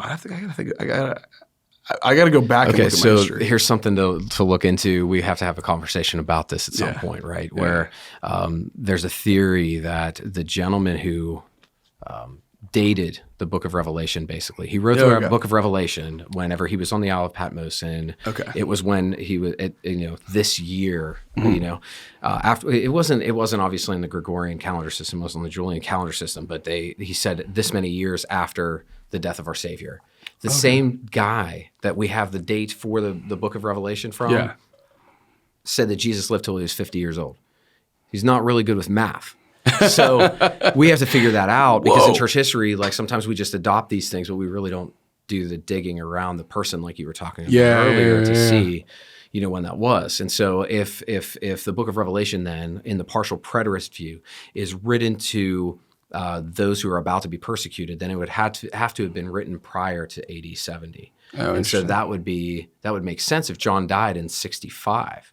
Or it would be Peter and Paul. John, I think, is going to, or at least by most he lived a long time. He's going to live a while. Yeah. Because he was the youngest, and then he wasn't martyred. Yeah. So I think he's going to live. Well, again, but it depends on your view of John. Everyone thinks John was written late.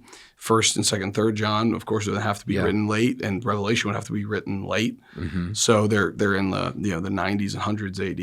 Yeah. But I don't know. I mean, I have a hard time with all of the dating because I know that all of the non-believing scholars are going to go, no, Matthew, Mark, and Luke, they have to be written after 70 AD because obviously Jesus is predicting the destruction of the temple and right. How can you put that in there until it happens type of thing? Yeah.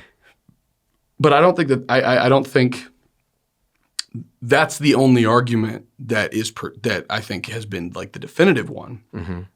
I obviously believe that Jesus in his lifetime actually did predict the destruction of the temple. Yeah. So for me, it's fair game that it could be earlier. Yeah. Anywhere earlier. So John could be anywhere earlier. Revelation could be anywhere earlier. I mean, because I don't share their presuppositions. Yeah. Yeah. Right. Yeah. But so for me, it's more of a question of like, well, how do you think Mark was written? I think he was writing an account of what Peter said or what Peter preached, right? Yeah. And so he's kind of formalizing that. Yeah. So if it's written in the 60s, let's do it. Yeah. Or it's written in the 50s as Peter's getting ready to, as he's getting older, as he's making his way to Rome, and it's getting a little dicey. Why wouldn't Mark start writing things down in preparation for Peter's departure? Right. It just makes sense. Yeah. So what if somebody comes to you and says, "Is the Bible truly inerrant?" Oh yeah. So one of the things that I think is important is when we say inerrant, do we mean the Chicago Statement of Inerrancy in 1982? Yeah. Because if the answer is yes, then like absolutely. Mm-hmm. But what do we mean? Because that's a long document. Yeah. That means more than just like without error. Like if you look at Article 13 of inerrancy, right? What it says is that it's not asking for modern technical precision, and then it gives this long list of all these things that it means by not modern technical precision. And if you ask me, is that, do you believe that? Yes. But is that what everyone's going to hear when they hear the word inerrant? No. So obviously for me, absolutely, I believe in inerrancy. I believe in that Chicago statement. I think it's a very well-crafted statement that expresses the nature of Scripture. And so the answer is yes. But the problem with the word is that our association with inerrant and what they mean are two different things. Okay. Tell me more about that. Yeah, so I'll give you an example. There's a great book called Why Are There Differences in the Gospels by Michael Licona. It was published by Oxford University Press, and it's so helpful because what he does is he says, look, let's take the Gospels. What are they? They're biographies. I think that makes sense.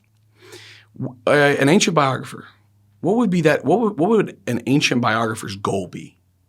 So he takes other ancient biographies and says, okay, let's look at the historical method as it existed in that day, and let's apply that to the Gospels. And what you're going to see is that there's a different scope and understanding of what they were trying to do than what we would try to do if we were writing a biography. And the Gospels are actually way more strict on their use of sources, way more strict on citations and quoting each other, way more strict trying to keep to the source material than ancient biographies. But they're still going to use a lot of their motifs, a lot of things that would be natural in that context. Okay. And so what does that mean? Well, that means that like people are all like, did Jesus say things this way? They'll take different statements in the same moment. Did he say it this way or did he say it this way? Well, I think he said something like that. Yes. And that's what Luke is reporting or that's what Matthew is reporting. Why? Because historiographically, they're not as interested in direct citations. What they're more interested in is communicating the idea. Yes. And the other situation that we're going to have to deal with is that Jesus probably said most of this in Aramaic, and our books are in Greek. So there are already translations, and there's going to be choices in those translations, just like when we take Greek text and we make them English. Yeah. So in all of this, what is taking place here? I believe that the Holy Spirit presided over all of it, that we are to take, that it is the authority on all the things which it pertains to. But I have an understanding that is nuanced enough to go, is this identical? Are all of these words identical to what Jesus said? Sometimes. Okay. Yeah.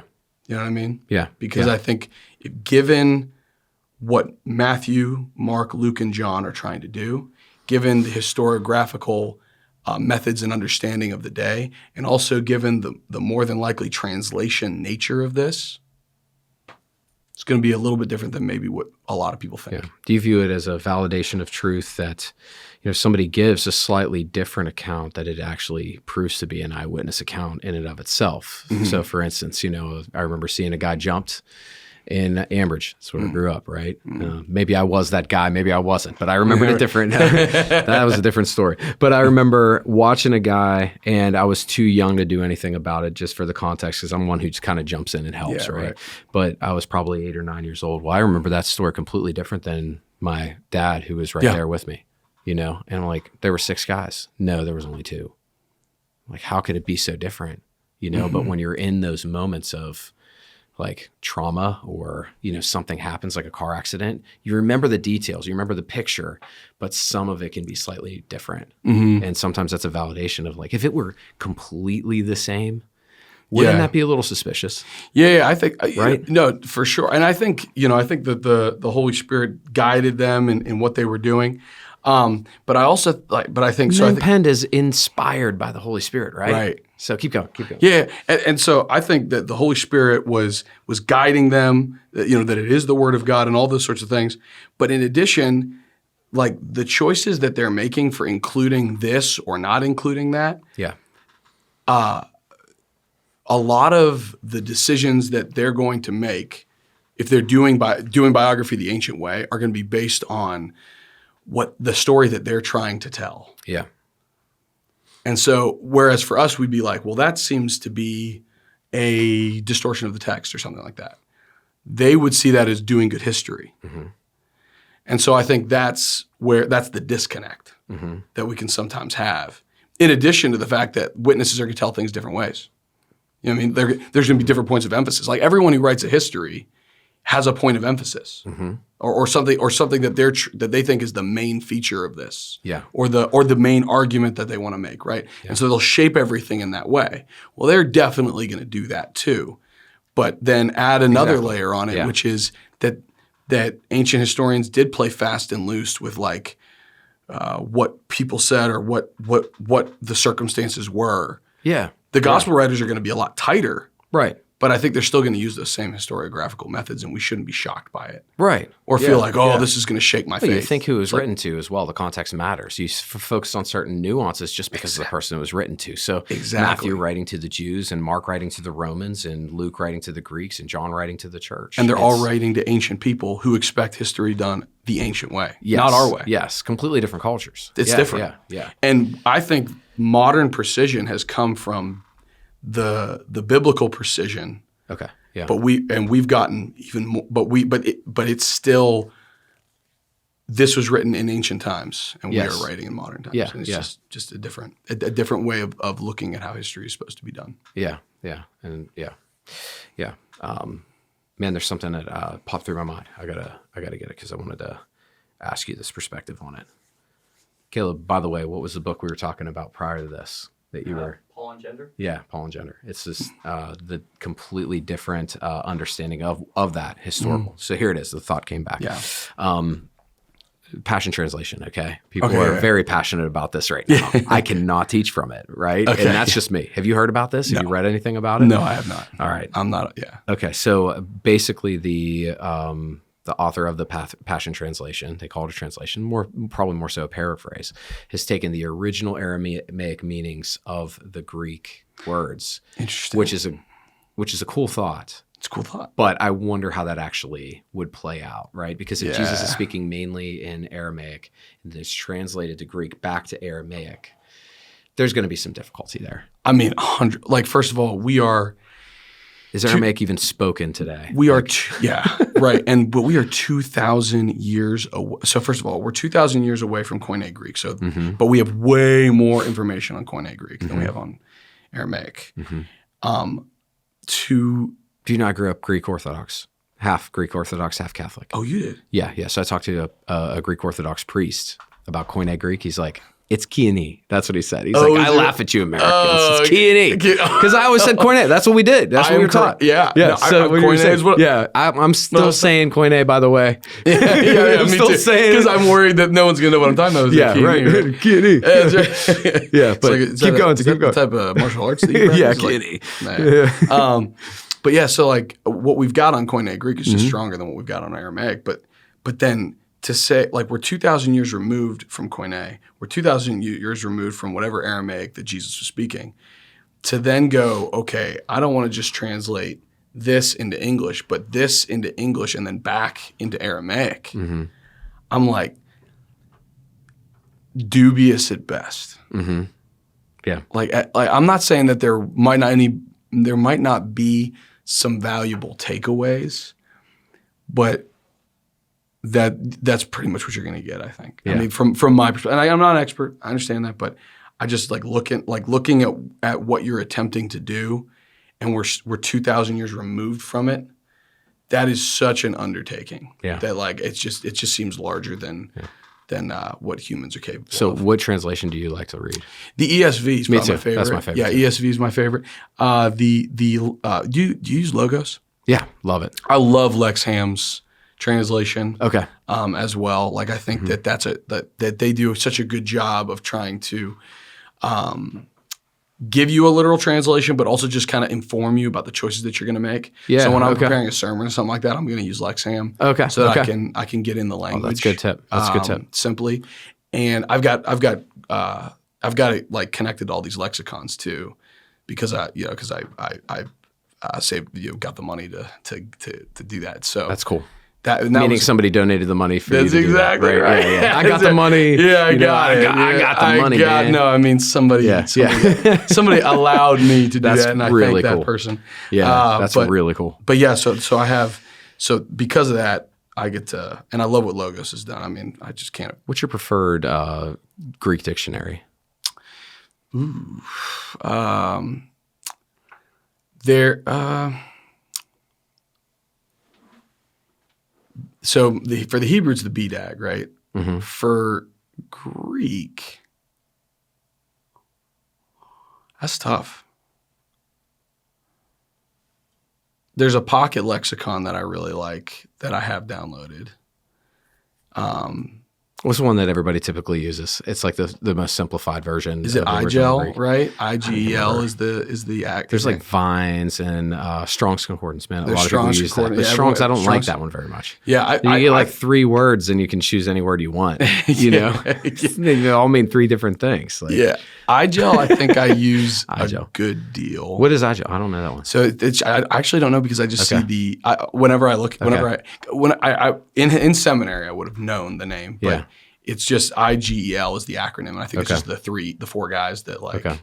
Did you ever see the Theological Dictionary of the New Testament by Gerard Kittle? No. Okay. No, Gerard Thiel. Okay. Well, this is kind of a sensitive subject, right? Because we can go back to the Hitler discussion for 2 seconds, but Gerard Kittle he was a German theologian, brilliant, okay? Created a work on the original Greek, and then one of my Greek Orthodox that pastor I was talking about told me about this. And he says this most random thing. He's like, you'll have to come back to my office and I'll show you my Kittle at some point. That's what it's called. He calls it a Kittle. And I'm like, I don't want to see your Kittle, man. Like, I don't know where this is going, but I'll take care. I'll get my own Kittle.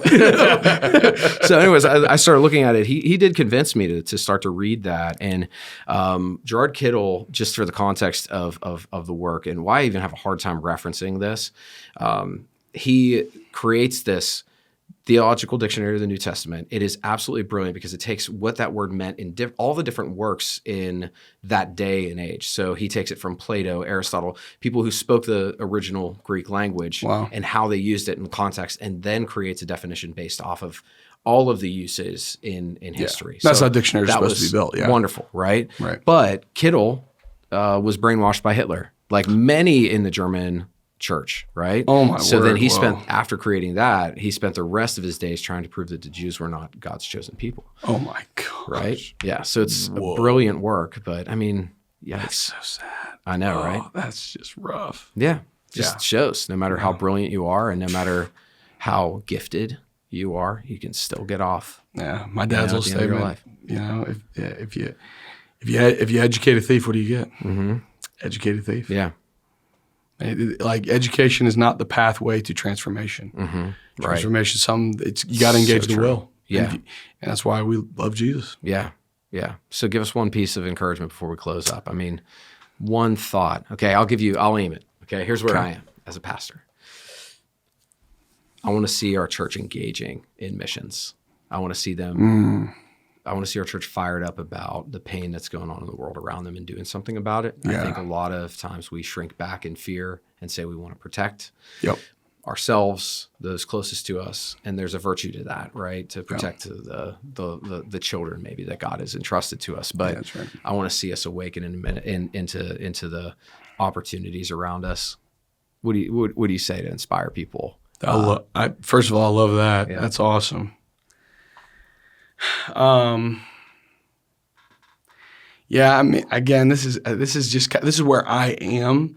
So obviously this is not as global as you, like, I love what you just said, because that's global. I don't care where you are in the world. Yeah. That's a great vision to have. Mm-hmm. Mine is a little more attached to the city. Mm-hmm. Right. Where for me, it's like what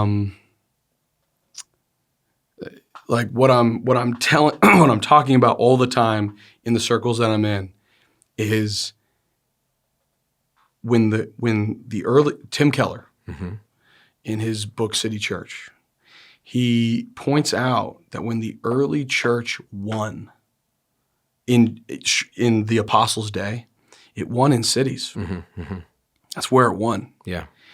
And I just think that we are poised to win there again. Mm-hmm. We're poised to win there again if we will go after it in the way that the early church did. Mm-hmm. I think that the opportunity for the gospel it kind of feels like A Tale of Two Cities is the best of times and the worst of times. Mm-hmm. Mm-hmm. And that when the gospel is storming all these cities, there's Neros burning them while they're doing it. That I think that yes, there's like all sorts of problems, and they really are localized, many of them in the city, and they're popularized in the city. But now is the time for the gospel to win there, and I think we can do it if we will just be bold, like you're talking about. Yeah. Not shrink back, not wait for it to come to us. Say, okay, we're going to go. Yes. We're going to go, and we can win here. And if we're bold, like a lot of people, I think, are worried that like if you try to take that kind of ground, you try to get in those spaces, it'll harm yourself, it'll harm your family.